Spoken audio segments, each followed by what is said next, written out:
Skip Bayless, Molly, I'm going to tell you it's owner Jim Irsay. And that's because of the personnel that he's put in place or has allowed to be put in place.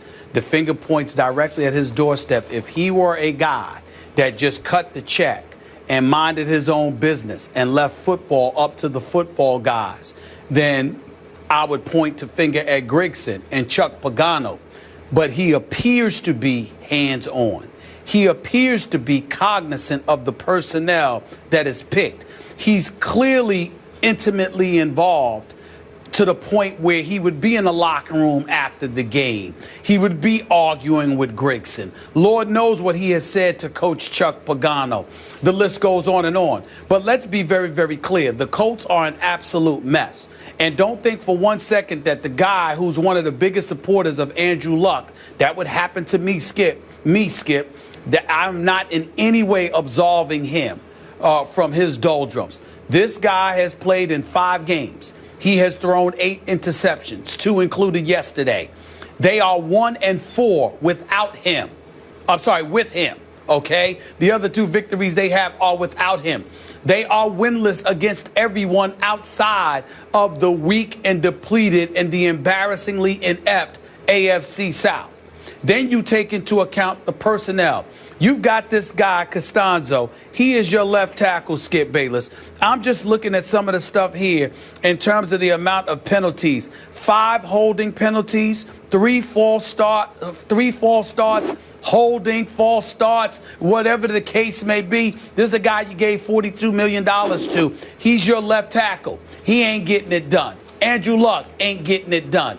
Andre Johnson has had only 1 good game this year. Frank Gore isn't resonating nearly as much as we thought that he would. Trent Cole, who you acquired, he doesn't have a single sack for you. Harriman, your offensive lineman that you brought in, was benched after 2 games and was on the sideline in street clothes yesterday. Veterans who were brought here at an exorbitant amount of dollars, I might add, to make huge contributions, are making literally close to none. And if your veterans can't produce for you, what level of leadership can they provide for you? Because if they were paid to come here and make a contribution and be veterans, we all know you can't lead men if they're looking at you and saying, well, what the hell are you doing? That can't happen. So when you look at it from that perspective, it's an absolute mess. Of course, Andrew Luck is primarily responsible as a player on the field. Of course, Chuck Pagano is primarily responsible because his post-game pep talks clearly ain't working, okay? We understand that. And then you got undefeated Carolina and Denver coming up on your schedule, which doesn't look good for the Colts.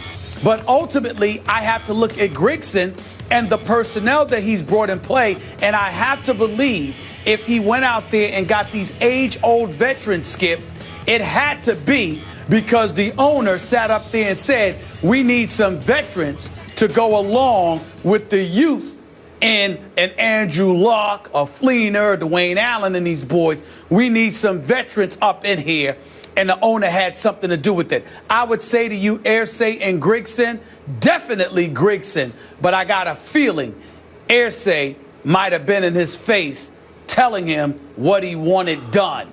And that may have influenced some of the decisions that he made. I could be wrong about that part. It could be all on Grigson, which is why the owner was in his face yesterday in the locker room, according to the reports. But I'm inclined to believe that Irsay had something to do with the personnel that Grigson brought on board. I will agree with you. The Colts seem to have a meddling owner who obviously had his own off-the-field issue that he's dealing with. You know where I'm going to go with this.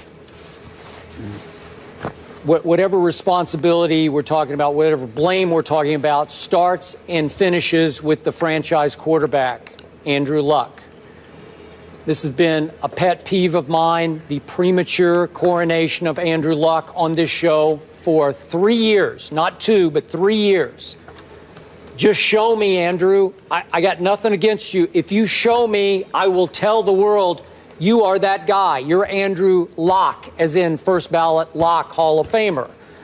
I keep waiting, and I don't see it because, Stephen A., do you realize Andrew Luck's QBR has gone down each of his 4 seasons, gone down, Yes. down, down. It's at 38 now. He's regressed to 38 on a scale of 0 to 100. 38 QBR right now. As you know, and I feel like I'm beating dead statistics here, but his rookie year, he had the second most turnovers in the league to Mark Sanchez. Last year, he had the second most turnovers in the league to Jay Cutler. Now he's tied for second in total turnovers in the National Football League. And as you know, he's lost all 3 of his home games. And thanks to his 2 interceptions yesterday at home, this team fell behind the visiting New Orleans Saints 27-0.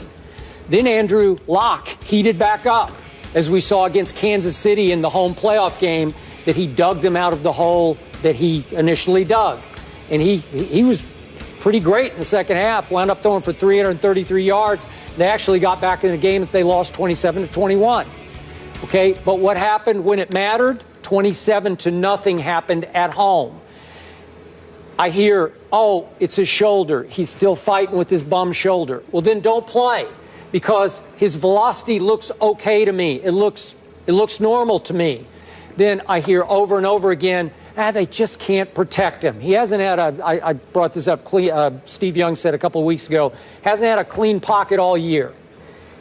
Trust me, against the Patriots, it felt like he had a bye week to throw each time he dropped back. That's how much time he had. And look, Matt Hasselbeck stepped in and had 0 interceptions in 2 games against 2 bad teams, albeit Jacksonville at Texans. But the at Texans game, I thought that was pretty good on the part of Matt Hasselbeck. He showed you how he could get rid of the ball on time to the right guy, even if it's a dink or a dunk, and you can win the football game. And right now, it's hard for this team to overcome the mistakes made by its franchise quarterback. I don't know what's going on. If he's hurt, they should sit him down. But the problem is, as you well know, they're in such, this is the big benefit of Andrew Luck. He's in such a bad division, and has been for all 4 years. They're still in the lead. They're 3 and 4. Sole possession. They're leading the AFC South at 3 and 4, so they can't lose for winning or win for losing. However you want to look at it, the worse they play, the better it seems to get, because this is a pathetic division. If they were in the NFC South, Lord help them. They'd be having a hard time right now. Their season would be basically over. So this is your Super Bowl team, just the way it was a whole lot of people's Super Bowl team. Andrew Luck was the preseason MVP pick by a whole lot of analysts out there, and he regresses, yet they're still afloat, because all they have to do is win this division. They're going to get a playoff game somehow, some way. Well, go ahead. Here's my deal, Skip. I'm not going to argue with you about Andrew Luck and his performance. It's undisputable. He has not been nearly as impressive as anybody expected him to be. He's been a turnover machine, and they're 1 and 4 with him in the lineup. That can't be disputed. But when you hear me articulate all the other problems that they have, Skip Bayless, I don't know how you can sit there and look at him and not look at a Chuck Pagano, not look at a Ryan Grigson, okay, not look at a Jim Irsay. This is the 20th ranked team defensively in the NFL. They are 28th in yards allowed. They are 23rd in yards allowed against the rush, 28th in yards allowed against the pass. Yesterday, to Mark Ingram, they gave up 143 yards on 14 carries. Skip Bayless, that's more than 10 yards per carry that the Indianapolis Colts defense surrendered. I don't know how we can ignore that. Yes, you're talking about Costanzo being paid the money, that he's being paid, and you got holding penalties and false starts to the point where you're being interviewed at the locker and you are degrading yourself. Nobody's arguing with you, because we know you're right. You stink, you're this, you're that. This is what he said about himself. Nobody said a word, because they know he's right. Andre Johnson, he's 34 years old. He's gone from Houston. He comes over here. He's had one good game, which is against his old team, the Texans, which we will discuss later on in the show. Yep. You got Frank Gore averaging 4.6 yards a carry. Why is he not receiving the ball more? You got T.Y. Hilton, 150 yards on 4 receptions. Skip, he was targeted 15 times. Something's wrong with that picture. T.Y. Hilton targeted 15 times and only catches the ball 4 times? Something's wrong with that picture. I'm simply saying to you, Andrew Luck, without question, can play better. He should play better. I don't see something physically deficient about him. I don't see his IQ having diminished in any way. Something just doesn't seem to be clicking. And when you've got Harriman's being benched, and you've got, when you've got Trent Cole doesn't have a sack on the entire season, when you see the different areas all over the place where the problems are taking place, that's not the quarterback. The quarterback could help alleviate it. He could help negate and offset it. And the fact that Andrew Luck is not doing so is definitely an indictment against him. He's in his 4th year, been a divisional player, a wild card divisional player, AFC Championship game. Damn it, he was progressing until this year. Don't know what happened. But it is clear that the problems are all over the place. And if you're Irsay, I mean, he might be a part of the problem, but we all know that you can't fire the owner. So I really believe that somehow, some way, we may see a potential house cleaning in the making. Because you might have to get rid of a whole bunch of people. And I'm not advocating that Grigson be fired or that Pagano be fired. I'm simply saying it looks possible, because that usually happens when there are problems everywhere. And the Colts have problems everywhere.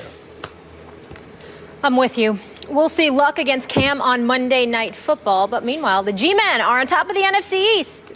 But is it still anyone's division to take? Will New York hold off their division rivals when all is said and done? Eric Allen is in the house. He'll offer some insight when we return. Stay here.